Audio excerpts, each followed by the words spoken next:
கர்த்தரால் மீட்கப்பட்ட தமது ஜனங்களை அன்று வழி நடத்துவதற்கு ஆண்டவர் மிக அழகான திட்டங்களை கொடுத்தார். அவர்கள் நடந்து சென்ற அந்த அழகும் மிடுக்கும் அத்தனை அருமையானது.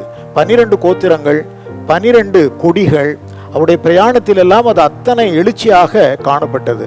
பயணத்தின் போது முந்தின பாளையம் யூதாவினுடையது, அதிலே 3 கோத்திரங்கள். அடுத்தபடியாக கெர்சோன் மெராரி அவர்கள் வாசஸ்தலத்தை சுமந்து சென்றார்கள். பின்பு ரூமானிய கோத்திரம், அதற்கு பின்பதாக கோகாத்தியர் பரிசுத்தமானவைகளை தோளிலே சுமந்து கொண்டு சென்றார்கள். இறுதியில் எப்ராயிம் மற்றும் தானின் பாளையங்கள். இதை பார்ப்பதற்கே அத்தனை ரம்யமாக இருக்கும். பாளையம் இறங்குகிற இடத்திலும் கிழக்கே யூதா, தெற்கே ரூபன், மேற்கே எப்ராயிம், வடக்கே தான் ஆகிய பாளையங்கள் தங்கள் நிலையிலே இருந்தார்கள்.